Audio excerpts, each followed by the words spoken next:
Hello, Mayor Jeff Schielke speaking to you on Friday, June 11th, 2021.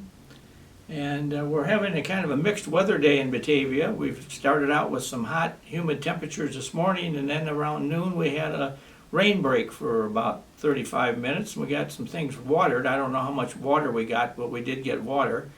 I was told by some of our restaurants that we had a lot of people kind of run into the restaurants during the rain, and business got very good as a lot of people reunited with dear old friends who they hadn't seen in a while, or some they just saw the day before but they wanted to see them again.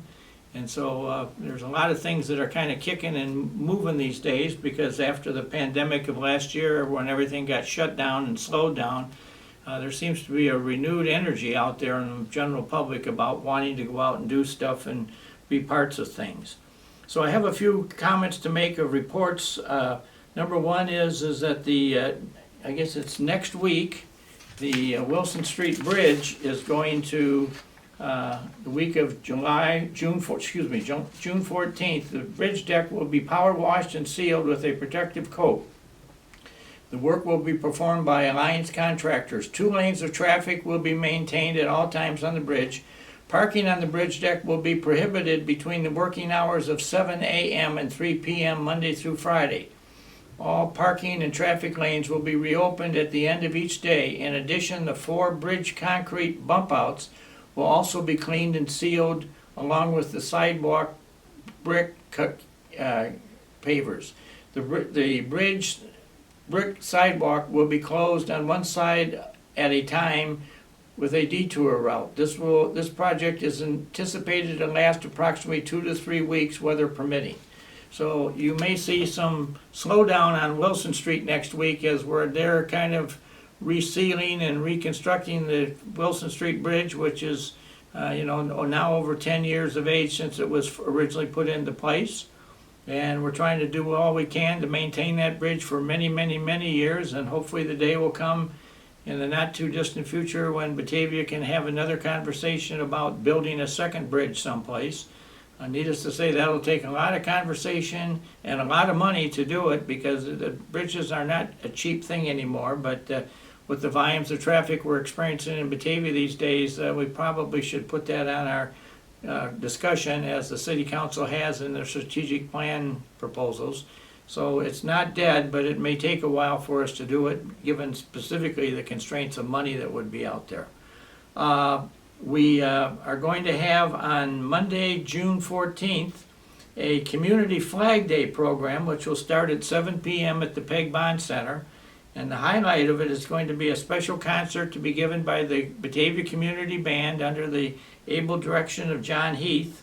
And along with a number of patriotic songs, there's going to be some brief presentations and a tribute to Dr. Bernard Sagrand, who was a Batavia resident for a number of years. He was a dentist. He lived on South Batavia Avenue in the 1100 block and on the east side of the street, just before you get to Monticello, down at the south end of Batavia. And his home was just recently restored. It's very nicely appearing home on South Batavia Avenue. Kind of stands out for all the great work that was done down there by the family that now owns it.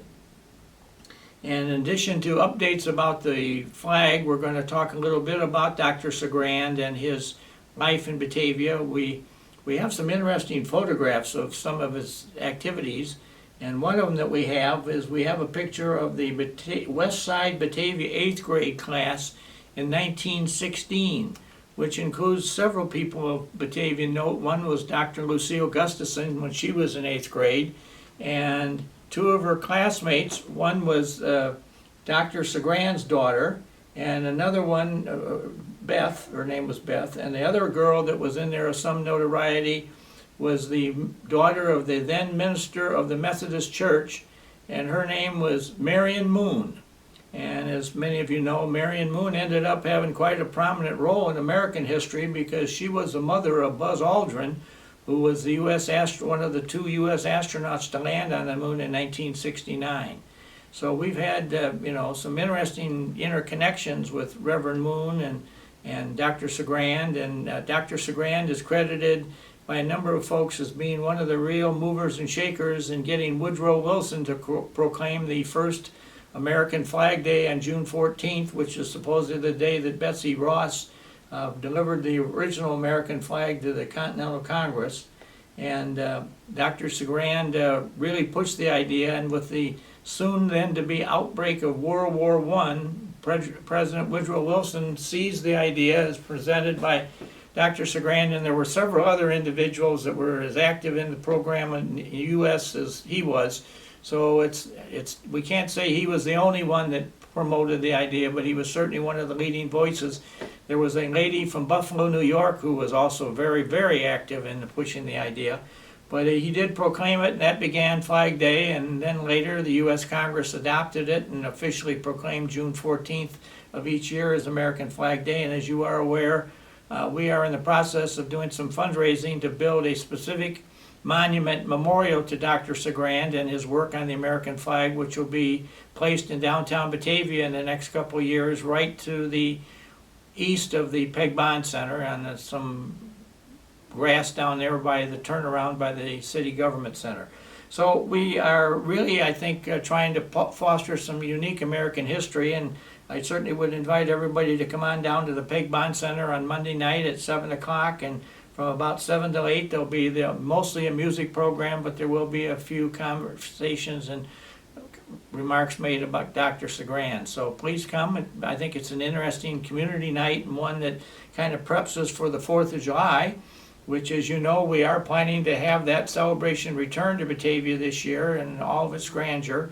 And we're still working out all the details, but we still haven't finalized everything yet. But we are working on getting the 4th of July program up and running and part of Batavia's grand summer occasion. We know from past experience, and we've done this now 70 years, that the 4th of July fireworks generates what the Batavia Police Department describes as the largest traffic jam in Batavia each year. Once the fireworks are over, about 10 o'clock at night, we have traffic unlike any other time we have it in Batavia. And now with the firing being done out at the Mooseheart property adjacent to Engstrom Park, we have thousands of people literally lining themselves up in the parking lots along Randall Road from Main Street up to Fabian Parkway, and they all dump themselves out after the show is over with because it's all done in the air. And then we have this huge traffic jam, which has become kind of a legendary occurrence in Batavia. So we've got all that going on. The other thing I'm supposed to do is remind you that Illinois will move to a full reopening as known as Phase 5, the final phase of the Restore Illinois plan, and that is set to take place today, Friday, June 11th, 2021. On Friday, the state will eliminate all capacity limits on businesses, large-scale events, conventions, museum parks, and all other venues. Mask requirements for vaccination and non-vaccinated individuals will continue to align with CDC guidelines. And so some stores are, at least through today, we're requiring that you wear a mask. And again, I think we've left it to the discretion of each individual store as to whether or not they want to have a mask program or not. But hopefully, within the next few weeks, things will kind of revolve back to normal in the days before the pandemic began.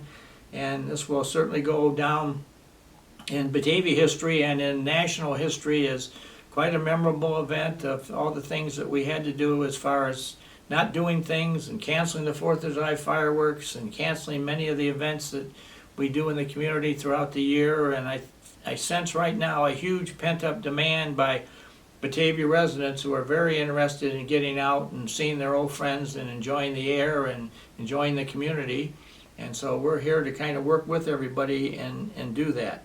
I will also want to just briefly give a kind of a warning out from the police department. We've had a lot of crime coming at us over the computer these days.